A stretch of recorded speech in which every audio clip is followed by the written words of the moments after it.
कुछ भी प्रभाव नहीं पड़ा।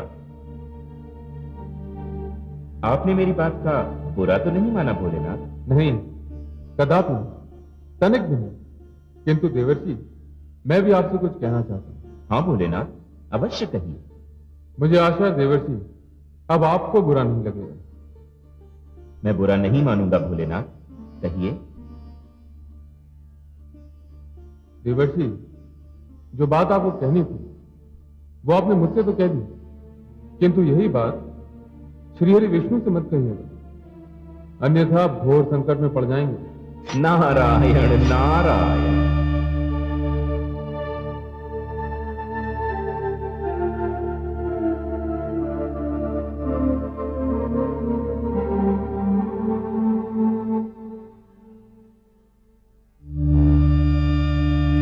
नारायण नारायण।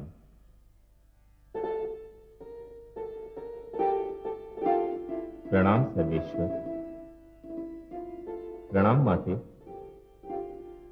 बहुत दिनों से आप दोनों के दर्शन नहीं हुए थे, तो ऐसा प्रतीत हो रहा था जैसे जीवन में कुछ घट सा गया हो, तो नेत्रों की प्यास बुझाने आ गए। आप दोनों के दर्शन हो गए, मेरी तृप्ति हो गई। देवर्षि, हमारे भी अहोभाग्य कि आप पधारे हैं। क्या बात है देवर्षि, आज तो आपका मुख कमल पुष्प की भांति खिल रहा है। लगता है कोई महान अभियान सफल करके लौटे हैं। आपकी इसी बात पर तो मैं आपका दास बन गया हूं माते। आप मेरा मुख देखकर ही मेरे मन की बात भांप लेती हैं। धन्य हो माते, आप धन्य हैं, आप महान हैं, जय हो आपकी। अरे देवर्षि, मैं भी तो आपसे स्नेह करता हूं, मुझे भी तो अधिकार है कि आपकी प्रसन्नता का कारण जानूं। हे जगदीश्वर, आपसे क्या छिपा है? आप ब्रह्मांड के सारे रहस्यों के ज्ञाता हैं, आप सब कुछ जानते हैं, फिर भी आप मेरे मुख से सुनना चाहते हैं कि बात क्या है? यही समझ लीजिए देवर्षि, पर बताइए तो सही। और ये भी बताइए कि आज आप कहां से चले आ रहे हैं? मैं कैलाश से आ रहा हूं। शिव शंकर और पार्वती के दर्शन के लिए? हाँ, उनके दर्शन करने को भी और उनसे वह बात कहने भी जो मैं आपको बताने आया हूं। अब आप बताइए भी, हमारी व्याकुलता और न बढ़ाइए। माते, सर्वेश्वर, मैंने उसे जीत लिया जिसे शिव शंभु भी ना जीत पाए। किसे जीत लिया आपने? माते, मैंने कामदेव को जीत लिया। आया था मेरी तपस्या को भंग करने, बड़े बाण चलाए उसने। मैंने भी आंखें खोलकर उसे ऐसी फटकार सुनाई कि अपने बाण संभालकर भागते ही बना। माते, मैंने ये बात शिव शंकर को सुनाई तो उनका मुख उतर गया। माते, काम को जीत पाना कोई सरल कार्य नहीं है। आपने सत्य कहा, मैं अभियान जीत कर आया हूं, अब मुझे किसी का भय नहीं। कामदेव कभी मेरे पास आने का दोबारा साहस नहीं करेगा। अच्छा माते, अच्छा सर्वेश्वर, अब मैं चलता हूं, मुझे अपना तप पूर्ण करना है। प्रणाम सर्वेश्वर, प्रणाम माते। नारायण नारायण। कितनी दुख की बात है कमल नयन, देवर्षि के स्वर से अभिमान टपक रहा था। हाँ महादेवी, देवर्षि के इस व्यवहार ने मुझे भी चिंतित कर दिया है, किंतु मैं देवर्षि को अभिमान के हाथों नष्ट नहीं होने दूंगा।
नारायण नारायण।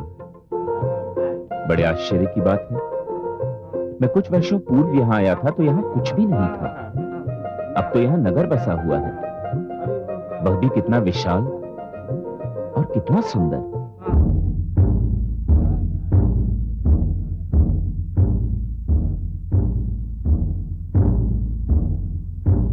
सुनिए सुनिए सुनिए, समस्त प्रजा को सूचित किया जाता है कि आज महाराज शील निधि नगर में यात्रा के लिए निकल रहे हैं।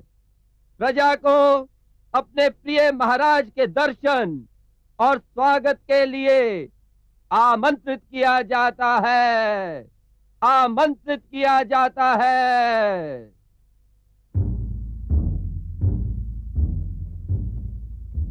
महाराज की जय, महाराज की जय, महाराज की जय, महाराज की जय, महाराज की जय, महाराज की जय, महाराज की जय, महाराज की जय, महाराज की जय, महाराज की जय, महाराज की जय, महाराज की जय।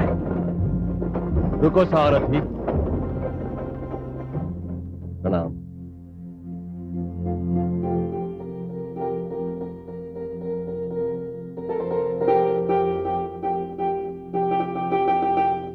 प्रणाम देवर्षि। आयुष्मान। आज का दिन कितना शुभ है। मुझे संसार के महानतम मार्गदर्शक देवर्षि नारद के दर्शन हुए। आपका मार्गदर्शन मिल जाए तो मैं धन्य हो जाऊं। ये तो आपकी महानता है राजन, किंतु इस समय तो मुझे आपके मार्गदर्शन की आवश्यकता है। मैं और आपका मार्गदर्शन करूं? मुझ में इतनी क्षमता नहीं है देवर्षि, और ना ही इतनी योग्यता है मुझ में। मैं तुच्छ मानव, भला आपका मार्गदर्शन कैसे कर सकता हूं? कर सकते हैं राजन, अवश्य कर सकते हैं। मुझे इतना तो बता ही सकते हैं कि जंगल में मंगल कैसे हो गया। मैं कुछ वर्ष पूर्व यहाँ आया था तो इस छोर से उस छोर तक सन्नाटा फैला हुआ था, किंतु आज हर जगह चहल पहल है। एक विशाल और सुंदर नगर का निर्माण हो चुका है और ऐसा प्रतीत हो रहा है जैसे इसे आज ही सजाया गया हो। आपने सत्य कहा देवर्षि। इस शीलनगर का निर्माण कुछ समय पहले ही हुआ है, और यह भी सत्य है कि आज इसे नए सिरे से सजाया गया है, क्योंकि शीलनगर की राजकुमारी अर्थात मेरी पुत्री विश्व मोहिनी के स्वयंवर की घोषणा कर दी गई है। बधाई हो राजन। ईश्वर करे आपकी पुत्री को ऐसा वर मिले कि सारा संसार आश्चर्यचकित रह जाए। ऐसे नहीं देवर्षि, ये आशीर्वाद आपको राजभवन चलकर स्वयं मेरी पुत्री को देना होगा। मुझ सन्यासी को आप कहां राजभवन लेकर जाएंगे? आशीर्वाद दूर से दिया जाए या पास से, क्या अंतर पड़ता है राजन? अंतर पड़ता है देवर्षि। आपका आशीर्वाद तो वरदान है ही, किंतु आपके दर्शन की बात ही कुछ और है। आपको देखकर मेरी पुत्री धन्य हो जाएगी। मेरा आग्रह है आप राजभवन चलें। नारायण नारायण। अब आप इतना विवश कर रहे हैं राजन, तो चलना पड़ेगा ही। भारत शील निधि की जय, भारत शील निधि की जय, भारत शील निधि की जय, भारत शील निधि की जय, भारत शील निधि की जय, भारत शील निधि की जय। चलो सारथी।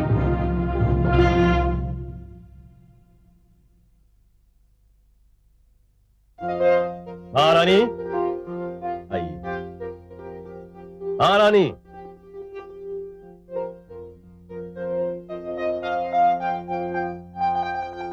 महारानी, महारानी। देवर्षि,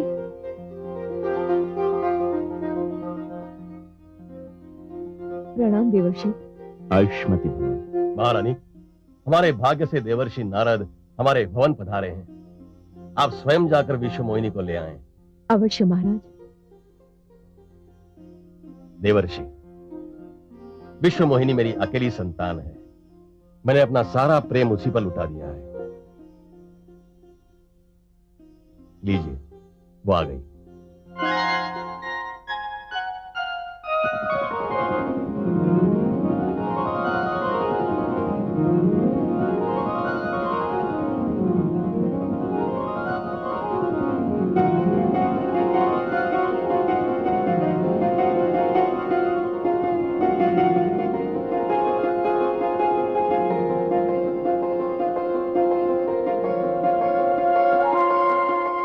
प्रणाम देवर्षि।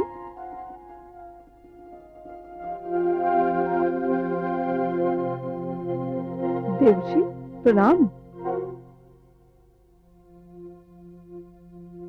आयुष्मती भवा। राजन, आप तो कह रहे थे कि आपकी पुत्री आपकी अकेली संतान है। नहीं राजन, वो तो सारे विश्व में अकेली है, एक ही है, बेजोड़ है, अद्वितीय है। राजन, मैं इसके मुख की आभा देखकर कह सकता हूं कि जो भी इससे विवाह करेगा सारे संसार की ईर्ष्या का कारण बन जाएगा। हे देवर्षि, मेरी पुत्री के भविष्य के विषय में कुछ बताइए। महारानी, आपकी पुत्री के भविष्य का भी पूर्णतया निर्माण नहीं हुआ है, हो रहा है, बन रहा है, और जब बन जाएगा तो आप सब चकित रह जाएंगे। नारायण नारायण।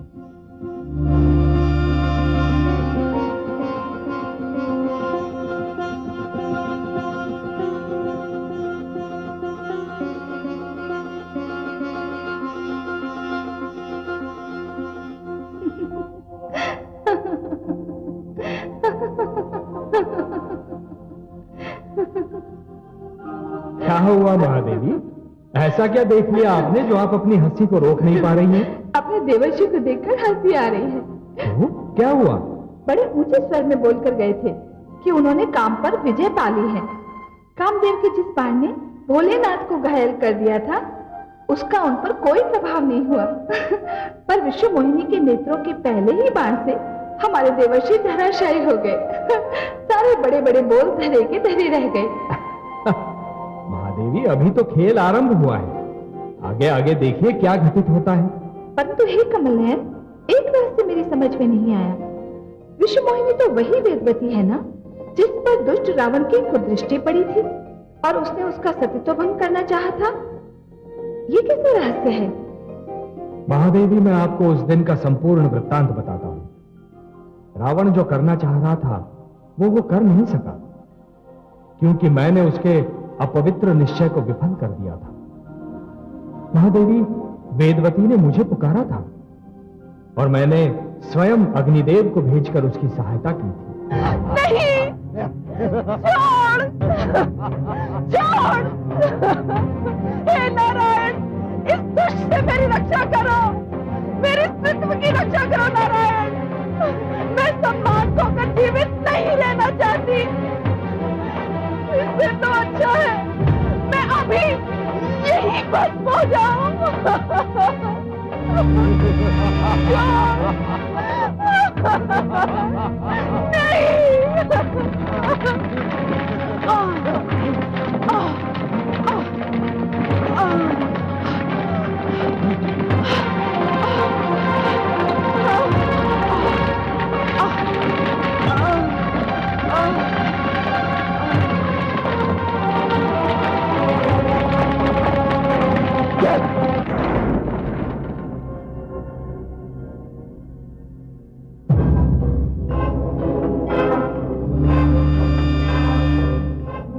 ये देवता सदा ही मेरे मार्ग में बाधा डालते रहते हैं, पर मैं भी रावण हूं, लंकापति रावण। जब तक मैं देवताओं पर विजय नहीं प्राप्त कर लूंगा, शांति से नहीं बैठूंगा, शांति से नहीं बैठूंगा मैं। महादेवी, यदि स्त्री में साहस हो तो वो मर सकती है, परंतु किसी पापी के समक्ष आत्मसमर्पण कदापि नहीं कर सकती। वेदवती ने भी यही किया। विश्व मोहिनी वेदवती का दूसरा जन्म है महादेवी। नारायण नारायण। अरे देवर्षि, आइए ना, आइए ब्रह्मचारी नारद। नारायण, मुझे आपकी सहायता चाहिए। मेरी सहायता देवर्षि? बताइए।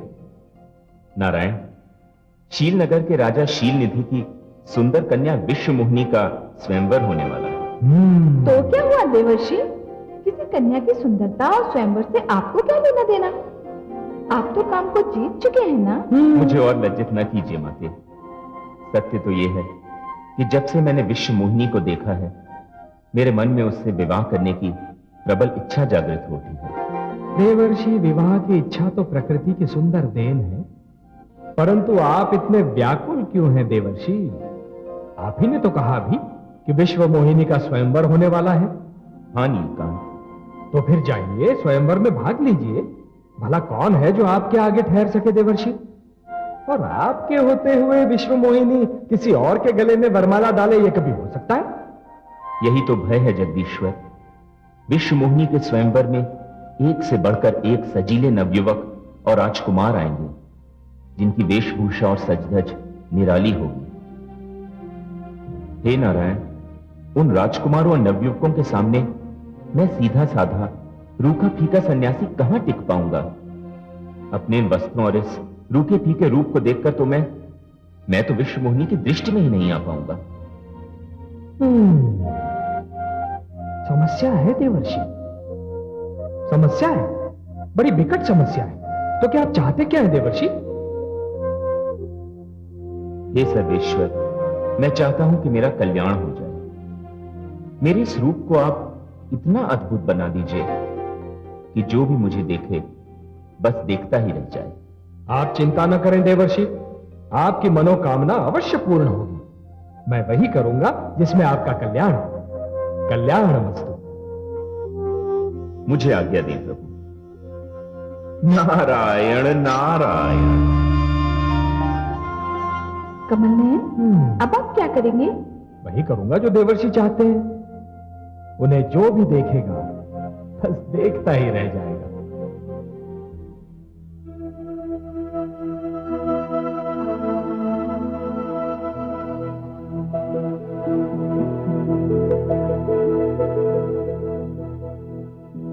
नारायण नारायण।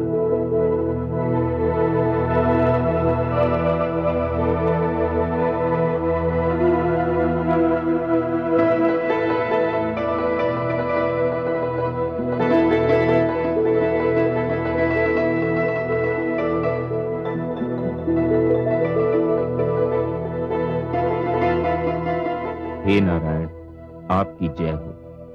आपने मेरा कल्याण कर दिया, मुझे ऐसा रूप दे दिया कि मैं सबसे अलग, सबसे श्रेष्ठ दिखाई दूंगा। कोई मेरे मुख से दृष्टि हटा ही नहीं सकेगा। नारायण नारायण।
इंद्रो वृद्धश्रवाः स्वस्ति नः पूषा विश्ववेदाः स्वस्ति नस्तार्क्ष्यो अरिष्टनेमि स्वस्ति नो बृहस्पतिर्दधातु।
यहां तो एक से बढ़कर एक बाके सजीले आए हुए हैं, किंतु किसी को देखकर लोग इतने प्रसन्न नहीं हुए जितना मुझे देखकर हो रहे हैं। अवश्य ही मेरे नारायण ने मेरा कल्याण कर दिया है।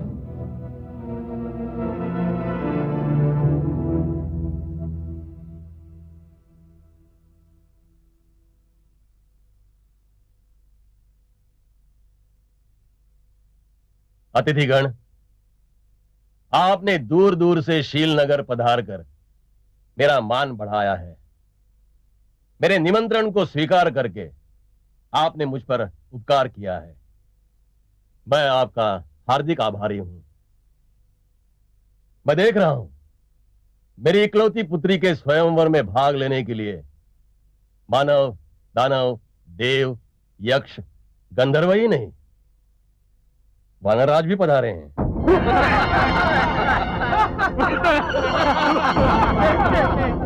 मेरी पुत्री के सौभाग्य की जितनी भी सराहना की जाए कम है।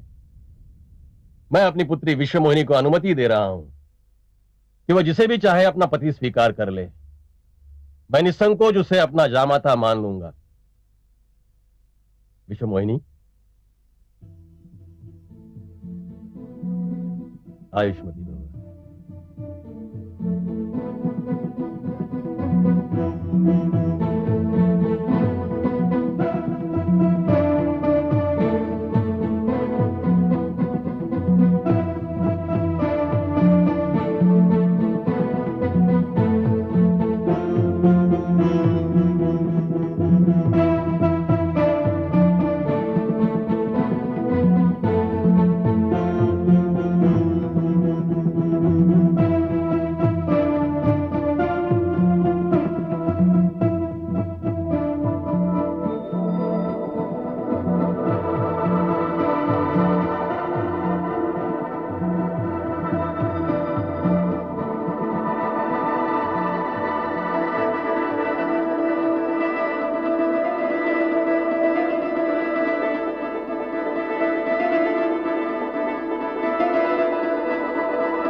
लगता है विश्वमोहिनी मुझे ध्यान से देख नहीं पाई। नहीं, लगता है मैं स्वयं को ठीक से दिखा नहीं पाया।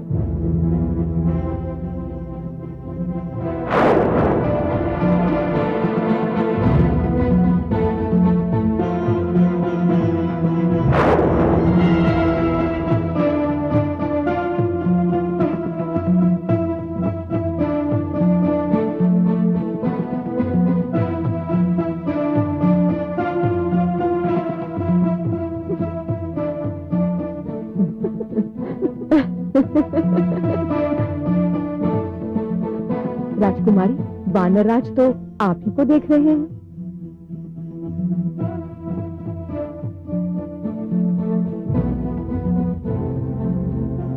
इस बार लगता है सखियों ने बातों में उलझा लिया। कोई बात नहीं, मैं भी साहस नहीं छोड़ूंगा। एक बार फिर प्रयास करता हूं।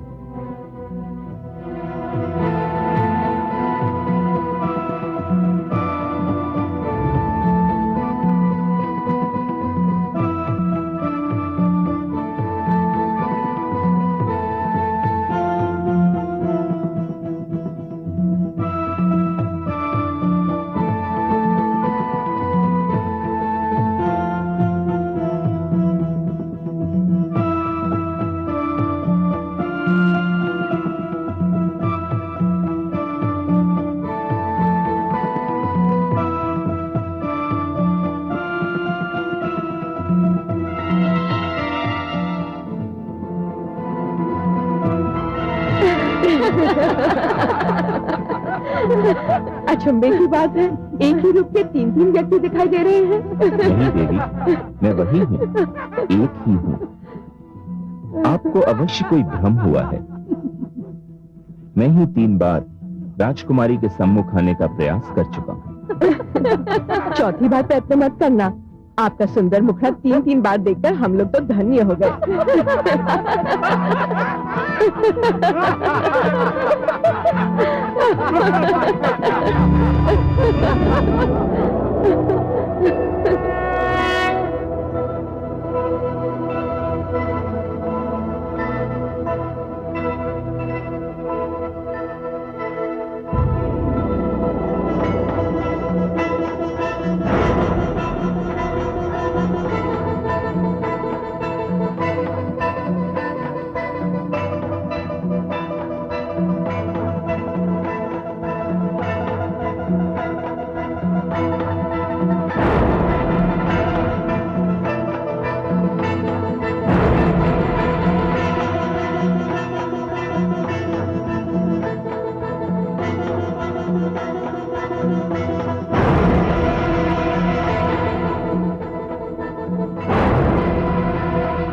मंगल हो, मेरी पुत्री ने अपना वर चुन लिया है।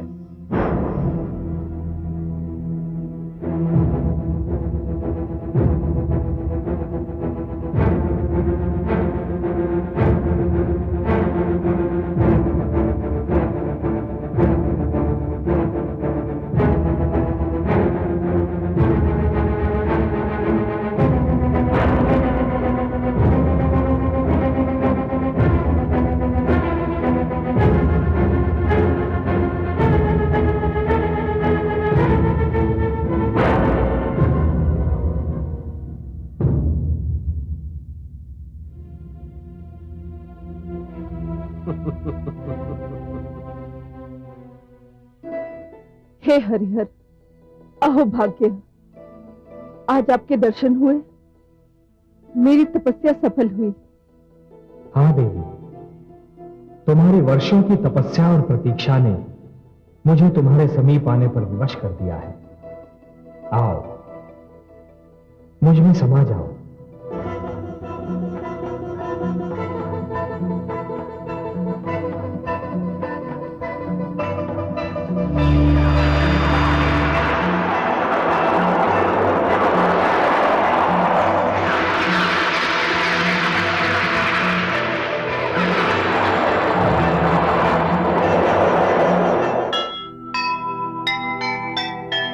क्षणिक सफलता पर किया जिसने भी अभिमान,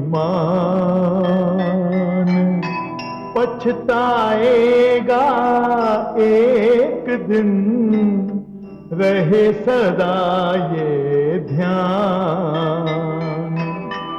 बड़ा बोल मत बोलिए, ईश्वर को ना भाए, हो न कहीं ये एक दिन सिर नीचा हो जाए, सिर नीचा हो जाए।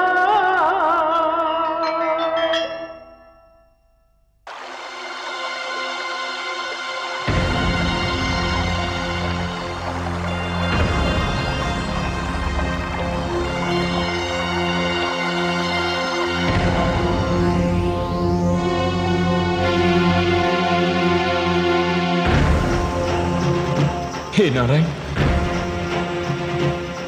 ये आपने क्या किया, क्यों किया?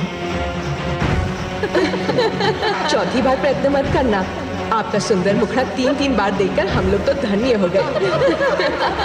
मैं देख रहा हूं, मेरी इकलौती पुत्री के स्वयंवर में भाग लेने के लिए मानव, दानव, देव, यक्ष, गंधर्व ही नहीं, वानरराज भी पधारे हैं।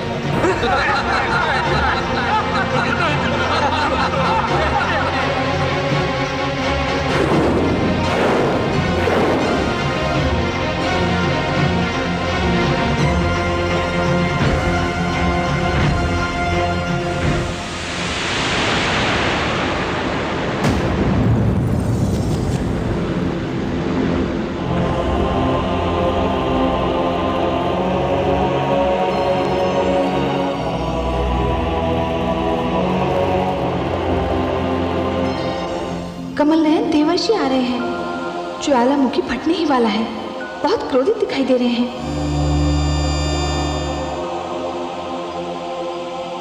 ये आपने अच्छा नहीं किया लक्ष्मी नारायण। मेरी जग हंसाई करवाकर आपने अच्छा नहीं किया। मैं आपको श्राप दे रहा हूं कि आप मानव योनि में जन्म लेंगे, अपनी प्रियतमा जीवन संगिनी के वियोग को झेलेंगे और मुझे जो रूप देकर आपने मेरी जग हंसाई करवाई है, उसी रूप को रखने वाले लोगों से आपको सहयोग और सहायता की भीख मांगनी होगी।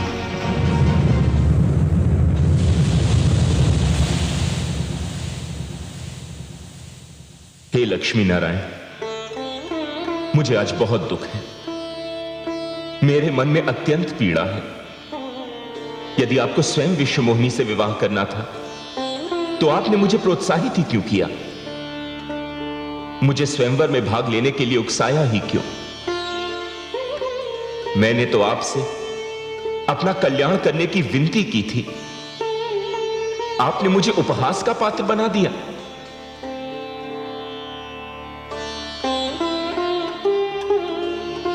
माते, माते आप कुछ कह क्यों नहीं रही हैं? अपने पुत्र के अपमान पर आप कुछ बोल क्यों नहीं रही हैं माते? हे कमल नयन, देवर्षि के प्रश्नों का उत्तर दीजिए। मुझसे इनका दुख देखा नहीं जाता। ये मुझे अत्यंत प्रिय है। देवर्षि, आपने 2 प्रश्नों का उत्तर चाहा है। पहला यह कि मैंने आपको विश्व मोहिनी के स्वयंवर में भाग लेने के लिए प्रोत्साहित क्यों किया, और दूसरा ये कि आपको वानर रूप देकर मैंने आपका उपहास क्यों करवाया। हां नारायण, और मुझे अपने इन 2 प्रश्नों का उत्तर यहीं और अभी चाहिए। निस्संदेह देवर्षि, जहां तक आपको स्वयंवर में भाग लेने के लिए प्रोत्साहित करने का संबंध है, तो मैं आप पर यह सत्य प्रकट करना चाहता था देवर्षि कि आपकी उस घोषणा के उपरांत भी कि आपने काम को जीत लिया है, आप काम को जीत नहीं पाए। देवर्षि, यदि आपने काम को जीत लिया होता तो विश्व मोहिनी को देखने के उपरांत आप उस पर आसक्त न हुए होते, अपना आपा न खो बैठते। हे देवर्षि, धरती पर जो कुछ हुआ वो तो केवल मेरी लीला थी। सर्वत्र माया का खेल था। लीला थी, खेल था, माया थी? मैं समझा नहीं नारायण। हाँ देवर्षि, वेदवती आपके नारायण की भक्त थी, इन्हें पाना चाहती थी, परंतु रावण की दुष्टता के कारण उसके जीवन का अंत हुआ। तब उसने विश्व मोहिनी बनकर अपने आराध्य विष्णु को पा लिया। हाँ देवर्षि, देवर्षि नीचे देखिए, जहां आपको शील नगरी दिखाई दी थी, राजा शील का भवन दिखाई दिया था, विश्व मोहिनी का स्वयंवर मंडप दिखाई दे रहा था, अब वहां क्या है?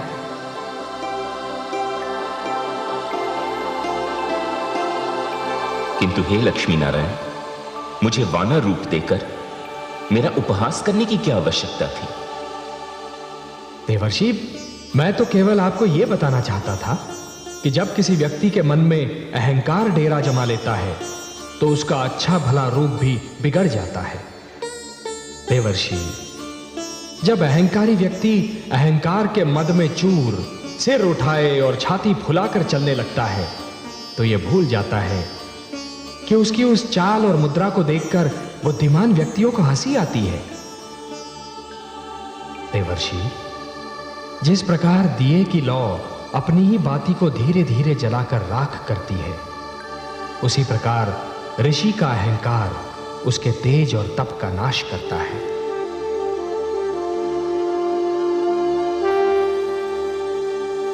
हे ब्रह्मापुत्र, मैं आपके तेज और तप को अहंकार की अग्नि से बचाना चाहता था, वो आपका उपहास नहीं था।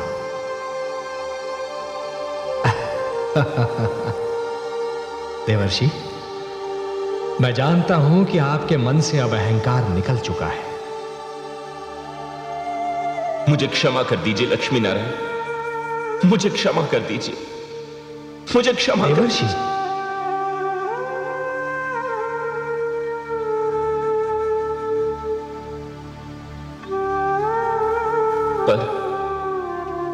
पर यह तो बहुत बुरा हुआ।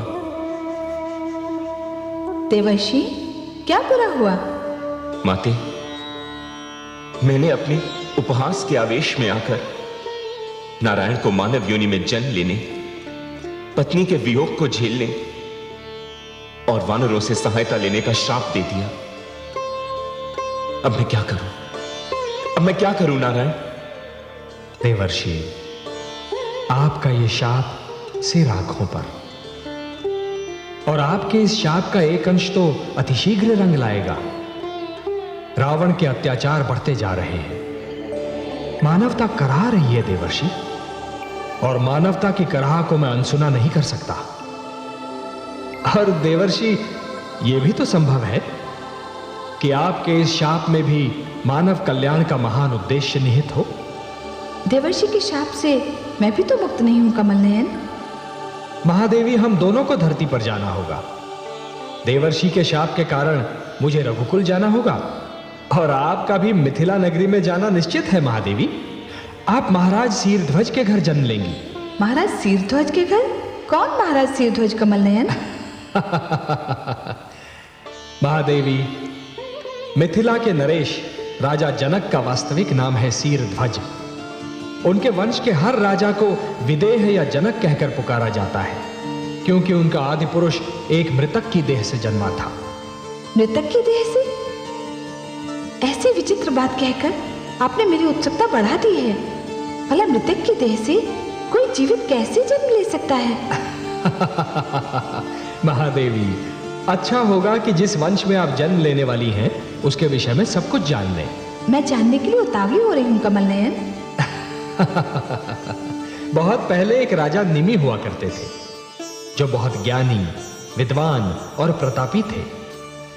एक बार उन्होंने राजसूय यज्ञ करने का निर्णय लिया महादेवी, और उन्होंने अपने कुलगुरु ऋषि वशिष्ठ को पौरोहित्य के लिए आमंत्रित किया।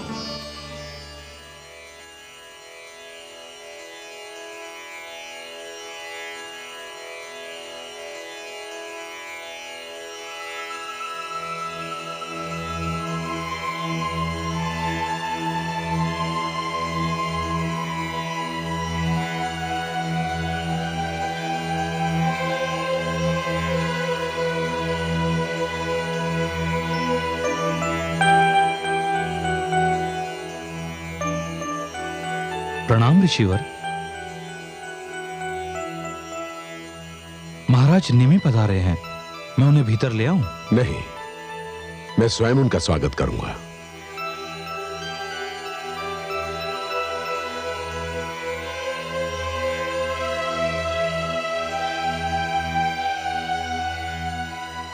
आपका स्वागत है महाराज निमि। प्रणाम गुरुदेव। आयुष्मान भव। कहिए, कैसे कष्ट किया? मैं आपको आमंत्रित करने आया हूं गुरुदेव। मैं राजसूय यज्ञ कराना चाहता हूं, और चाहता हूं यह यज्ञ आपके पवित्र हाथों से संपन्न हो। मैं आपका यज्ञ संपन्न करा के अत्यंत प्रसन्न होता राजन, परंतु क्या करूं, अभी कुछ ही समय पूर्व इंद्र ने मुझे अपने यहां यज्ञ कराने के लिए आमंत्रित किया, और मैंने उनका निमंत्रण स्वीकार भी कर लिया। अब तो इंद्र का यज्ञ संपन्न कराने के पश्चात ही मैं आपका यज्ञ करा सकता हूं। मैं बड़ी आशा लेकर आपके पास आया था। आपको निराश करते हुए मुझे बड़ा दुख हो रहा है राजन, परंतु क्या करूं, विवशता है। हाँ, इंद्र का यज्ञ संपन्न कराने के पश्चात मैं आपका यज्ञ अवश्य करूंगा। आयुष्मान भव।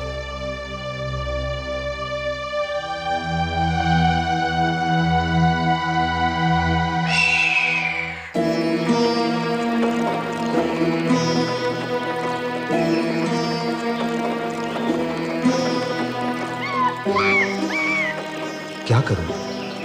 गुरुदेव को लौटने में न जाने कितना समय लगे। यज्ञ का निश्चय कर चुका हूं। ऋषि गौतम के पास जाकर विनती करता हूं, वे अवश्य मेरा निमंत्रण स्वीकार कर लेंगे। अच्छा होता कि चलते चलते ऋषि वशिष्ठ से कह देता कि मैं ऋषि गौतम से यज्ञ करवा लूंगा।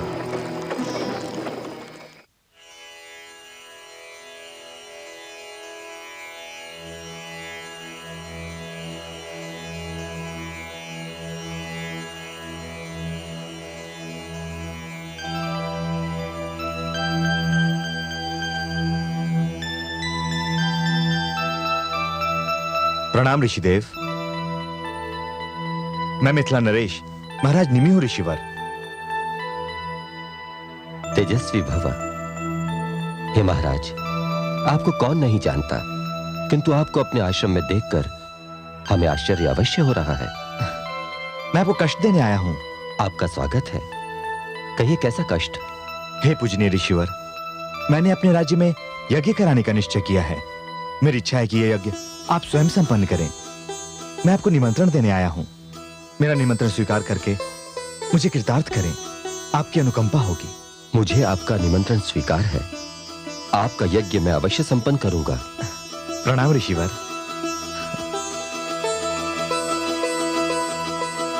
ओम भूर्भुवः स्वः तत्सवितुर्वरेण्यं भर्गो देवस्य धीमहि धियो यो न प्रचोदयात्।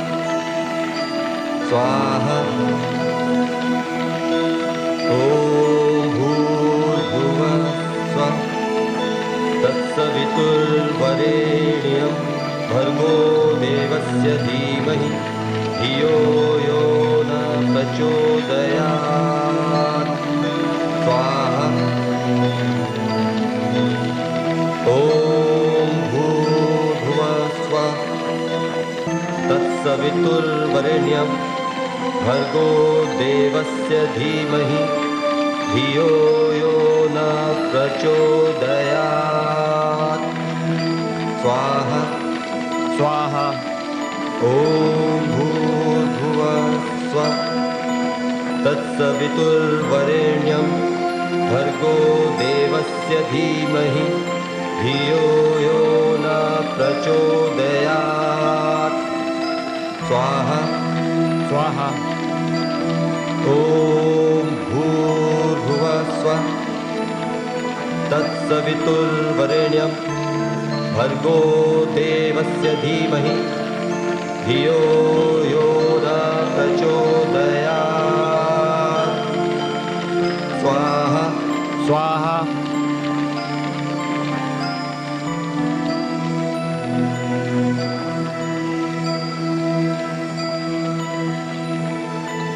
हे राजन, आपका यज्ञ संपन्न हुआ, बधाई हो।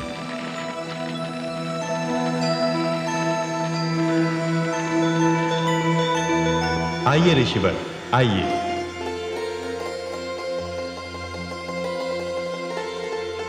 हे ऋषिवर, मेरा यज्ञ संपन्न करवा के मेरा पुरोहित बनकर आपने मुझ पर जो उपकार किया है उसे मैं सदैव स्मरण रखूंगा।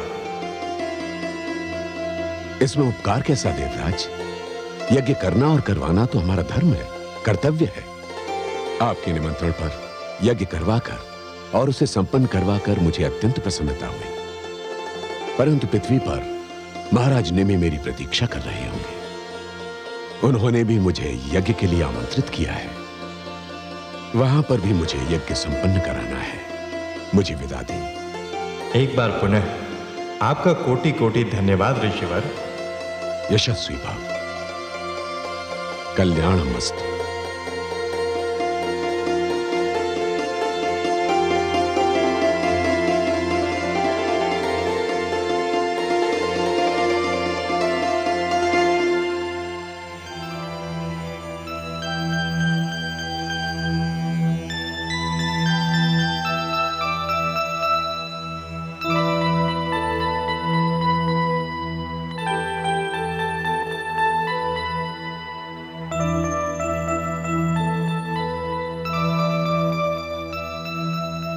प्रणाम ऋषिवर। महाराज को हमारे आने की सूचना दें। ऋषिवर की जय हो। महाराज निम्न अभी थक कर विश्राम कर रहे हैं। महाराज से कहो कि यज्ञ का मुहूर्त संध्या से पूर्व का है। यदि विलंब किया तो मुहूर्त निकल जाएगा। यज्ञ? पर ऋषिवर, महाराज तो अभी यज्ञ से ही लौटे हैं। कैसा यज्ञ? यज्ञ तो मैं करवाने वाला था। मैं उनसे कहकर गया था कि यज्ञ मैं करवाऊंगा।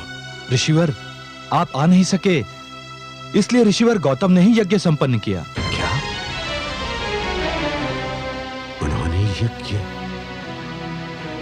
और महाराज ने उचित नहीं समझा कि मुझे सूचित करते कि उन्होंने ऋषि गौतम से यज्ञ कराने का निश्चय किया है। इसका अर्थ यह हुआ कि उन्होंने अपना गुरु बदल लिया है। इसका अर्थ यह हुआ कि अब उन्हें मेरी आवश्यकता नहीं है। यह मेरा घोर अपमान है।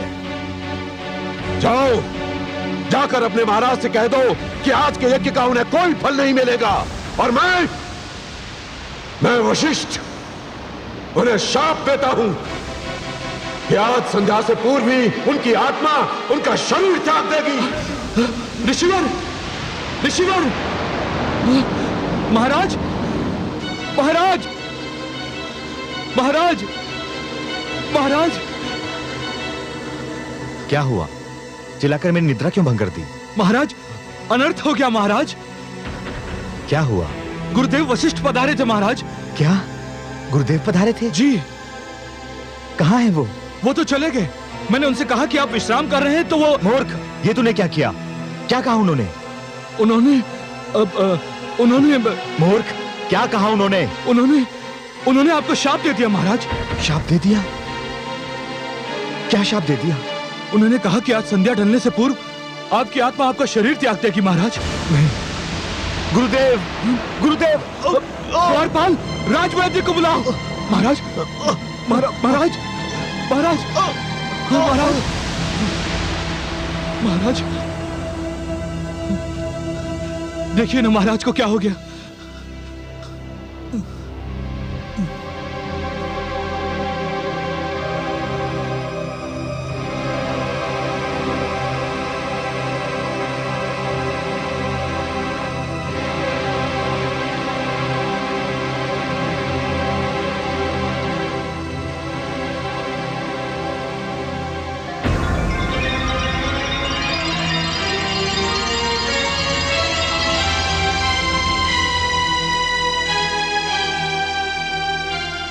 महाराज निमि परलोक सिधार गए।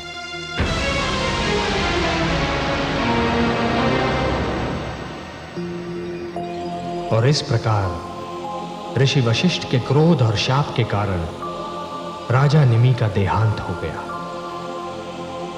दुख तो यह था महादेवी कि राजा निमि बिना संतान के थे। उनके उपरांत उनके कुल का अंत निश्चित था। उत्तराधिकारी के बिना उनका विशाल राज्य सूना रह गया। पर महादेवी, ऋषि गौतम ने सप्त ऋषियों से सहायता मांगी और उन सब ने मिलकर राजा निमि की मृतदेह से संतान प्राप्ति का अभियान आरंभ कर दिया।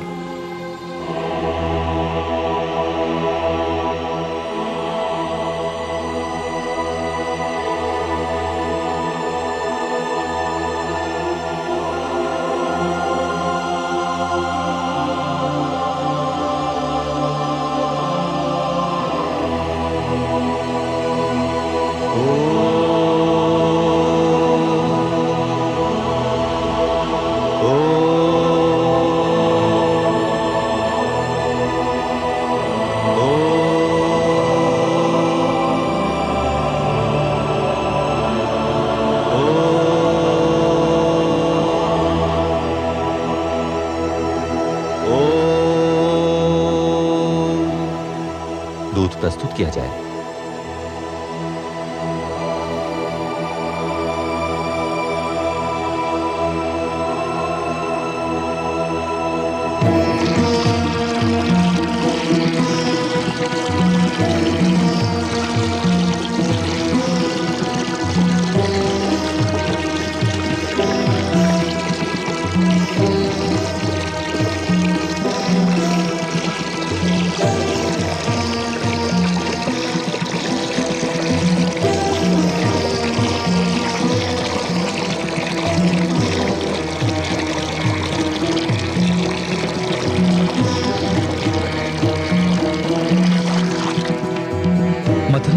आरंभ किया जाए? अवश्य ऋषिवर, मथानी लाई जाए।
महादेवी, राजा निमि के शव से जन्मे उस सुंदर राजकुमार का नाम रखा गया मिथि, क्योंकि वो मंथन से प्रकट हुआ था। उसी ने मिथिला नगरी बसाई और उसके उपरांत जो भी मिथिला का राजा हुआ उसे विदेह या जनक कहकर पुकारा गया। विदेह इसलिए महादेवी क्योंकि उनका जन्म मृतदेह से हुआ था, और जनक इस कारण क्योंकि वो सारे राजा एक पिता की भांति प्रजा पालन करते थे।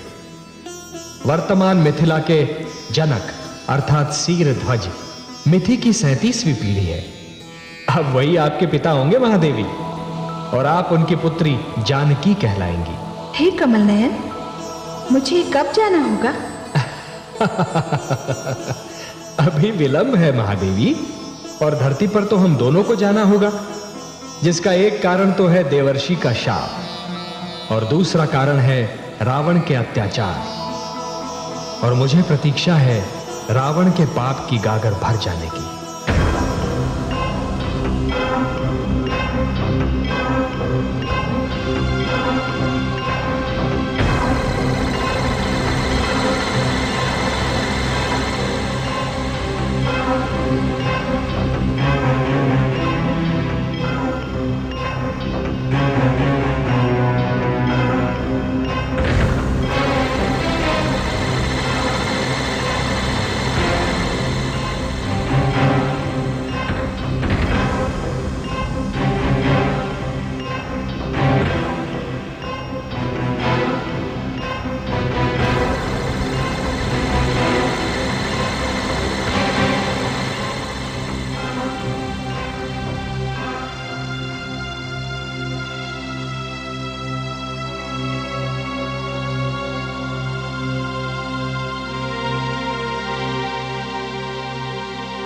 लंकेश की जय हो।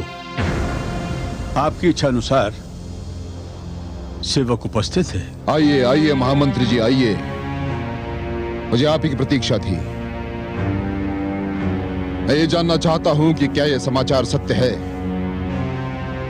कि सारे ऋषिगण लंका छोड़कर जा चुके हैं और अब हमारी राज्य सीमाओं में एक भी ऋषि नहीं बचा। क्या यह सत्य है? समाचार सर्वथा सत्य है महाराज।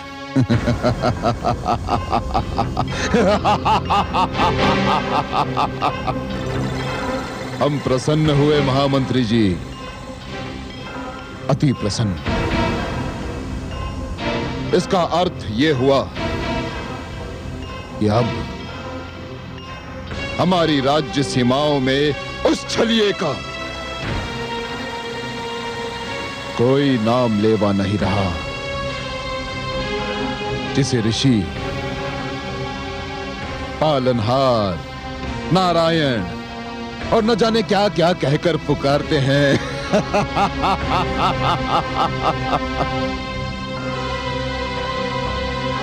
इसका अर्थ यह हुआ कि अब हमारी राज्य सीमाओं में वो हास्यजनक आडंबर भी समाप्त हो गया जिसे यज्ञ कहते हैं।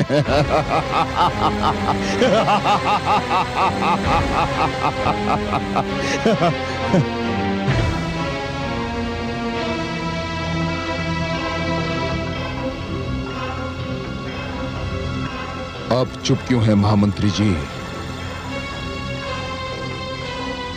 इसलिए कि यह समाचार सर्वथा सत्य नहीं है।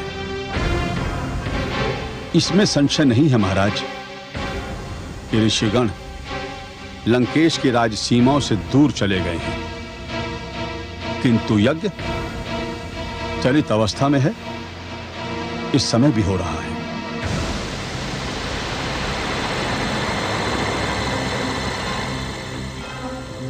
ऋषि चले गए किंतु यज्ञ अभी भी हो रहा है। मुझे ये परस्पर विरोधी सूचनाएं क्यों दी जा रही है महामंत्री जी? मुझे बताएं कि कौन है वो जो हमारे राज्य में यज्ञ कर रहा है? आप बार बार चुप क्यों हो जाते हैं? मुझे बताएं कि कौन है वो।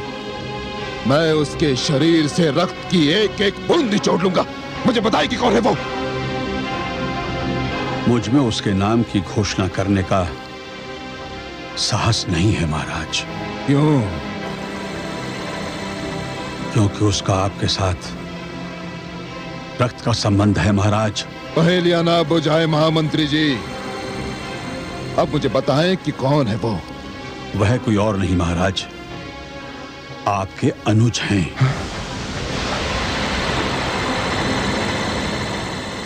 क्या कहा आपने? मेरा अनुज?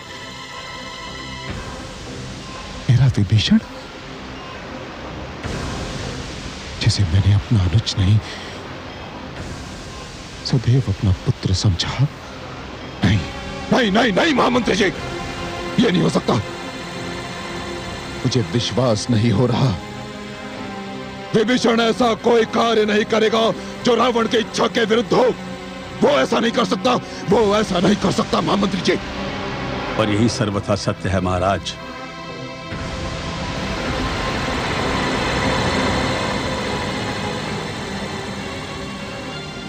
कहाँ है वो?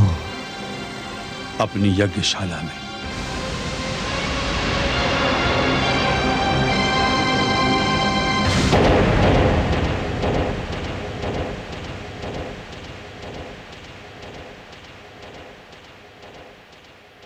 ओम भूर्भुवः स्वः तत्सवितुर्वरेण्यं भर्गो देवस्य धीमहि धियो यो नः प्रचोदयात् स्वाहा। ओम नमो भगवते वासुदेवाय। ओम नमो भगवते वासुदेवाय। ओम नमो भगवते वासुदेवाय।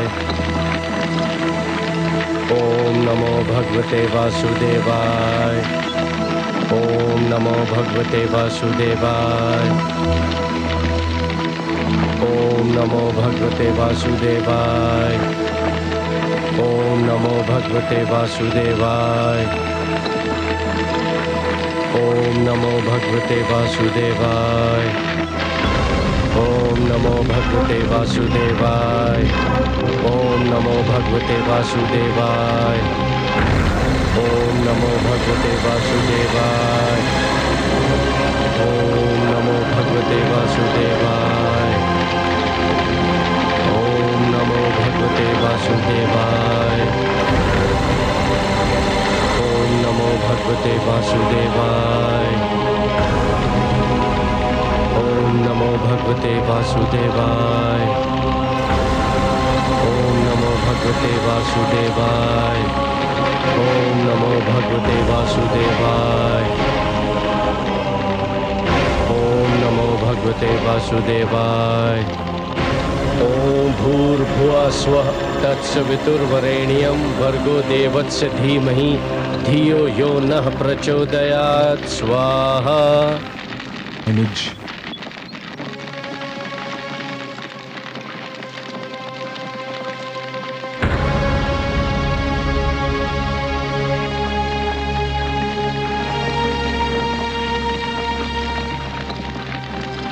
प्रणाम भ्राताश्री।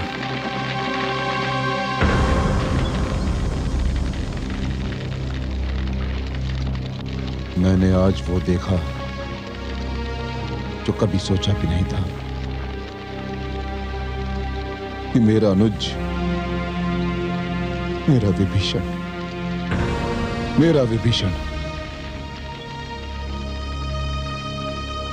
जो जानता है कि मैं विष्णु से कितनी घृणा करता हूं, जो जानता है कि मुझे विष्णु के यज्ञ से कितना बैर है, वो विभीषण विष्णु का यज्ञ कर रहा है, वो भी रात के अंधेरे में सबसे छिपकर। क्यों? भ्राताश्री, मैं तो ये सब दिन के उजाले में सबके सामने इसलिए नहीं करता कि कहीं प्रजा ये न समझे कि लंकापति के घर में ही उनके आदेश की अवहेलना हो रही है। तो ये नहीं हो रही? क्या ये सत्य नहीं कि मेरा अनुज मेरे पिता के रक्त का भागीदार मेरा आदेश ठुकरा रहा है?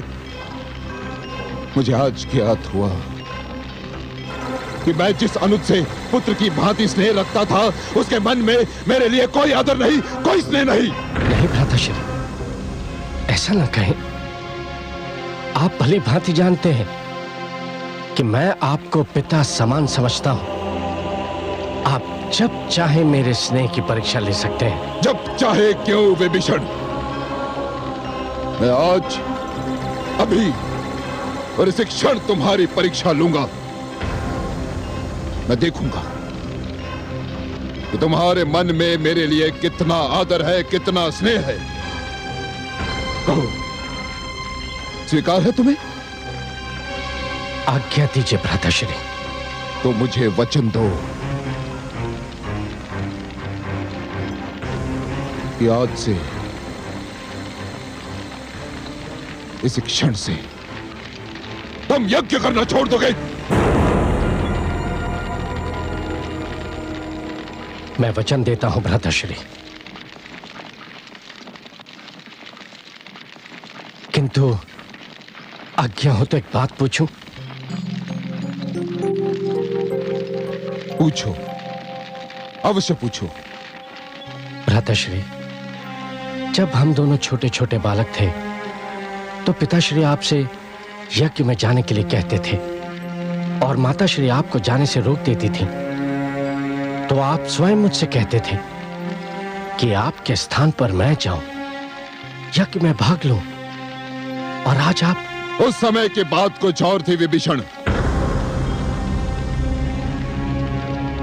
क्योंकि उस समय मुझे ज्ञात नहीं था कि विष्णु में कितने दोष हैं, विष्णु यज्ञ में कितने दोष हैं, क्योंकि उस समय मैं बालक था, छोटा था। किंतु अब मैं सब कुछ जान चुका हूं, सब कुछ जान चुका हूं। मैं क्या जान चुके हैं आप भ्राताश्री? यही कि विष्णु कितना कपटी है, कितना धूर्त है, कितना दुष्ट है। हे ईश्वर,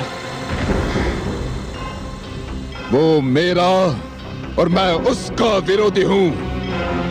यदि तुम सत्य कह रहे हो कि तुम मेरा आदर करते हो, तो फिर आज से तुम्हें उसका विरोध करना होगा विभीषण। आज से यज्ञ बंद करना होगा। मैं आपको वचन दे चुका हूं कि आपकी आज्ञा का पालन करूंगा। अब मैं यज्ञ नहीं करूंगा।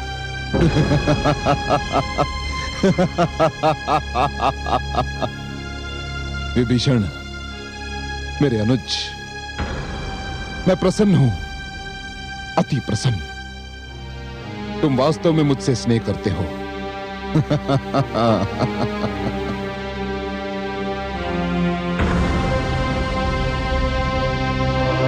मैं आपसे बहुत स्नेह करता हूं भ्राताश्री। मेरे शरीर पर तो आप अंकुश लगा सकते हैं, किंतु मैं अपनी आत्मा का क्या करूं? वो तो विष्णु के रंग में रंग चुकी है।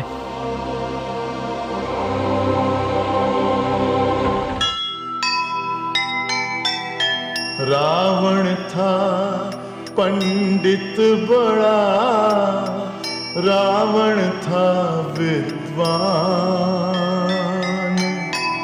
महिमा से वह यज्ञ की फिर भी था अनजान। विनय विभीषण में भरा, रावण में अभिमान। भक्त विभीषण के हृदय बसे रहे भगवान, बसे रहे भगवान।